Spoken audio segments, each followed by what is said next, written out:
નમસ્કાર મિત્રો, નિકુંજ સાપવા તમારું સ્વાગત કરું છું ચેતન એન્ડ નિકુંજમાં.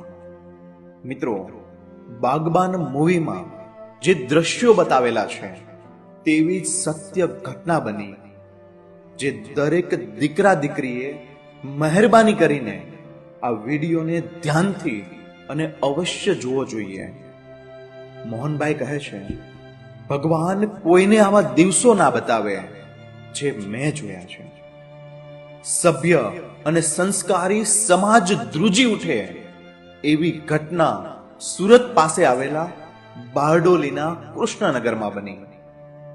74 વર્ષના મોહનભાઈ મિસ્ત્રીએ થોડા દિવસો પહેલા બારડોલીથી પસાર થતી ઉકાઈ ડેમની કેનાલમાં જંપલાવી દીધું.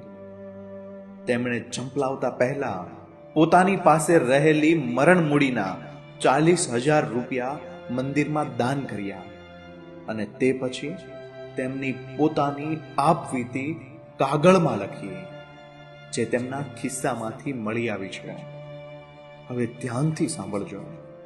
તેમણે લખ્યું હતું કે મહેરબાની કરીને મારા મૃતદેહને મારા દીકરાઓને ના આપતા.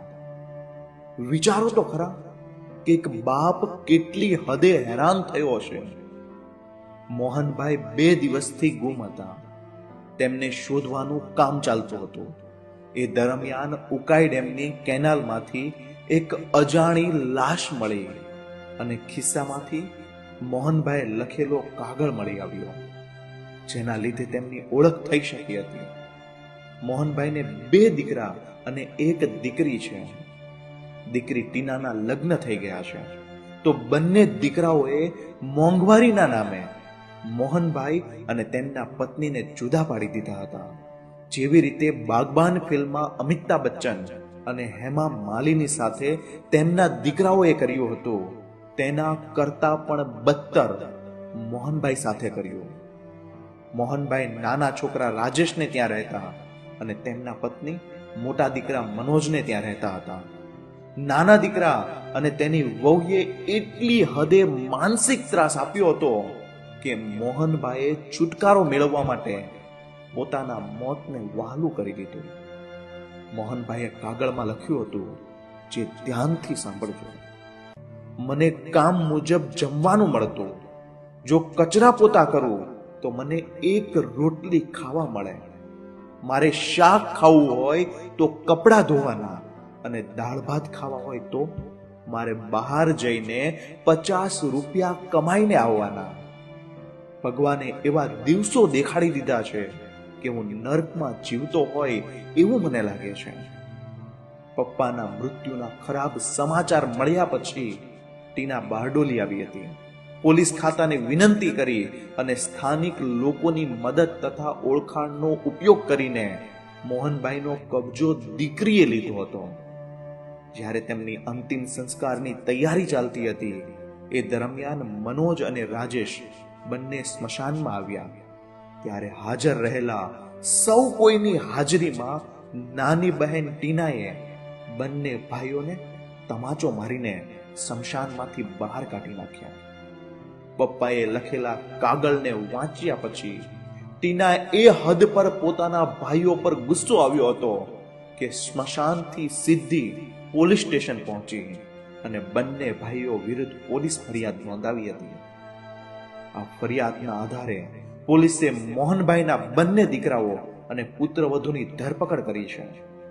આશા છે કે બંને દીકરાને કડકમાં કડક સજા આપવામાં આવે, જેથી કરીને બીજા મા બાપ સાથે આવું વર્તન થતા અટકે. આજે તો આવા કિસ્સાઓ ઠેર ઠેર બની રહ્યા છે, પરંતુ દુઃખની વાત તો એ છે કે જે મા બાપે પોતાનું પેટ ચીરીને છોકરાઓને મોટા કર્યા, પગભર કર્યા, તે જ દીકરા પત્નીના આવતા વેત જ મા બાપને ભૂલી જાય છે. પોતાને કે પત્નીને મોજશોખ કરવામાં મોંઘવારી નથી નડતી, અને જ્યારે મા બાપને કોઈ વસ્તુની જરૂરિયાત હોય ત્યારે મંદી અને મોંઘવારી નડે છે. ધિક્કાર છે આવા દીકરાઓ પર જે મા બાપ સાથે આવું કરે છે. શું તમે નાના હતા ત્યારે તમારી પાસે જમવા માટે કામ કરાવવામાં આવતું? અરે તમારી માએ તો રાતના ઉજાગરા કરી એનું ધાવણ પીવડાવ્યું છે, અને આજે તું જ એ ધાવણના ધજાગરા ઉડાડે છો? અરે બાયડી તો કાલે સવારે આવી છે અને તું આજે એના ઈશારે નાચે છો?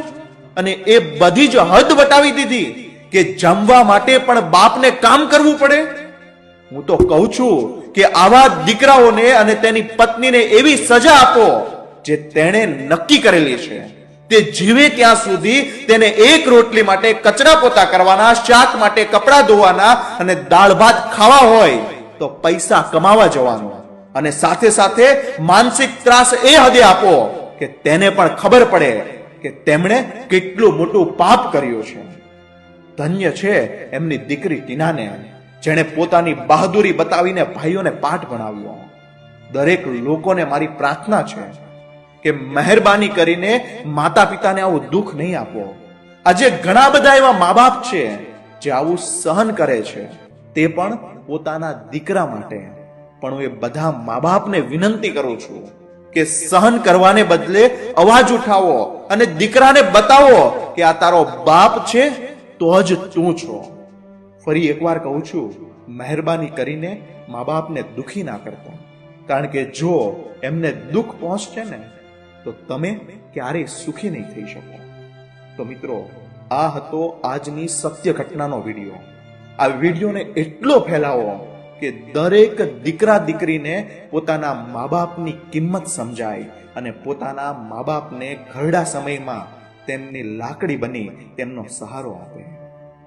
તો મિત્રો, જો આવા જ વિડીયોને જોવા માંગો છો તમે, તો અમારી ચેનલને સબસ્ક્રાઇબ કરો.